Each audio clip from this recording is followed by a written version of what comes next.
As the Hollywood cliche goes, post-coital, some of us sit back against the headboard, proud of our accomplishment at gratifying our lover, spouse, or one-night stand, and then light up a cigarette.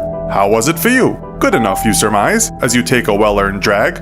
Or are you the kind of person to roll over in an instant, perhaps leaving your bedfellow exasperated and hardly ready to catch some Z's? Or perhaps you spare just a moment reposing, and then compose yourself and start again. Do you cuddle up, have a chat, talk about deep things, or even request a favor of your lover? According to research, these are all common. But what happens to our bodies during and after sex? That's what we'll find out today. In this episode of the Infographic Show, what happens to your body while you are having sex?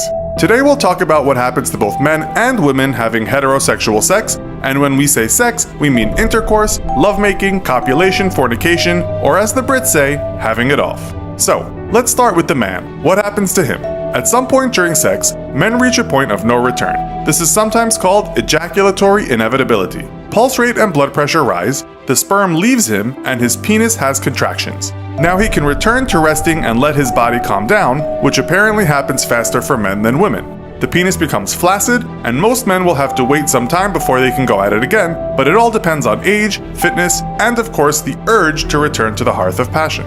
Some guys at this point will just want to go to sleep. Is this plain rude, or is it a biological necessity?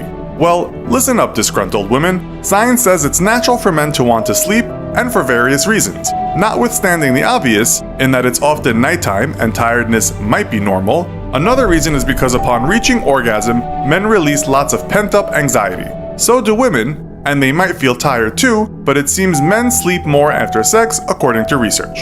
Another thing is brain chemistry.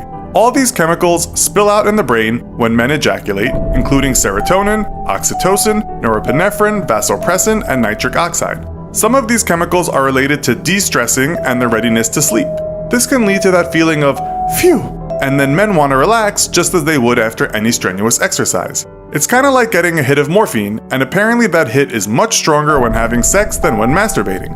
One doctor puts it like this when talking about the release of chemicals. They give you a very relaxed feeling, slow down your brainwaves and cerebral functioning, and make you feel pleasantly tired. But it's thought the hormone that is released called prolactin is the main reason men want to sleep. It gives you satisfaction, and the less of it you have, the more likely you will go for round 2 quicker. Really satisfied men may just turn over and start to snore.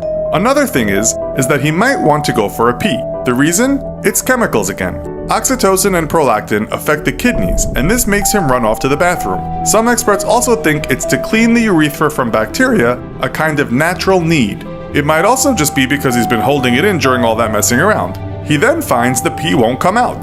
That is normal, because for the sperm to come out, your internal sphincter muscle clamps, and this is to close the bladder. This is to stop the semen from entering the bladder.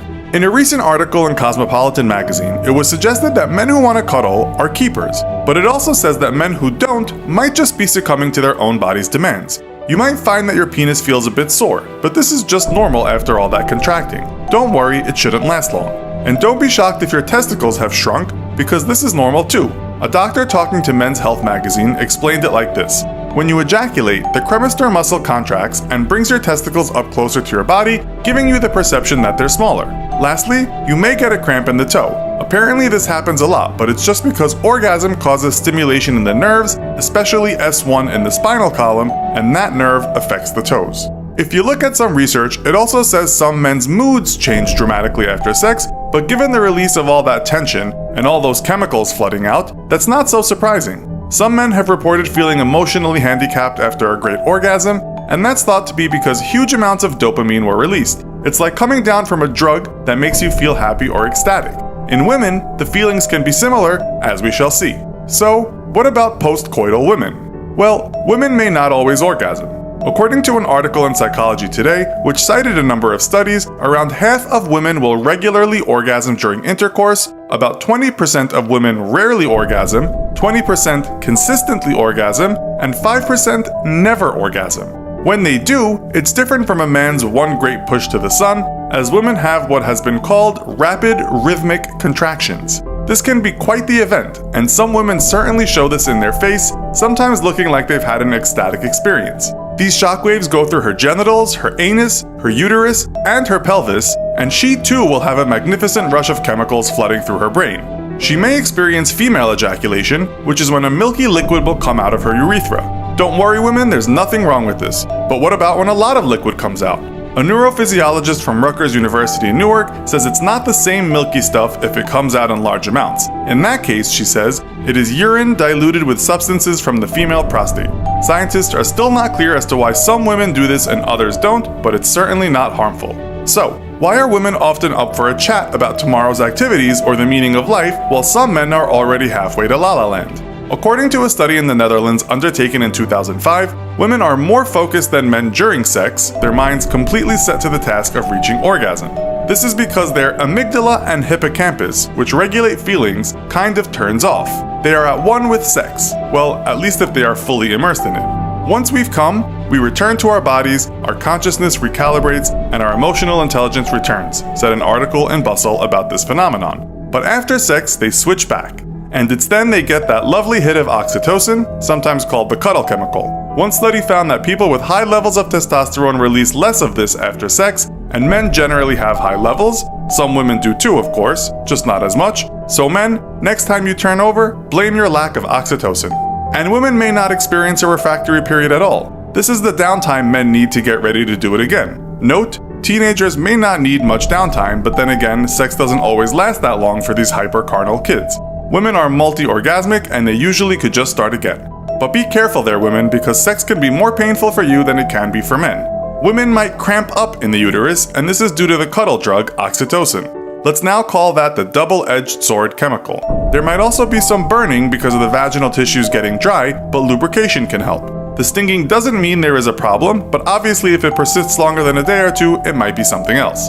And if men see shrinkage, then women see the opposite. In their breasts at least. Many women's breasts get bigger after sex, and in some women by as much as 25%. According to Women's Health magazine, just how swollen the breasts become differs from woman to woman.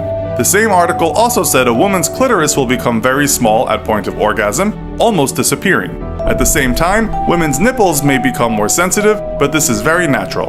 Other reports say some women become giddy after sex, and others feel great confidence, seeing their bodies as much more attractive than before. Most reports we can find state that while some women may experience a slump after the sex, it's the men that really suffer from depression, sometimes a week long. But as the saying goes, what goes up must come down, and most of the time, it's worth the ride. So, does this video accurately describe what happens to your body during sex, or did we leave something out? Let us know in the comments. Also, be sure to check out our other video called What Happens When You Die. Thanks for watching, and as always, don't forget to like, share, and subscribe. See you next time!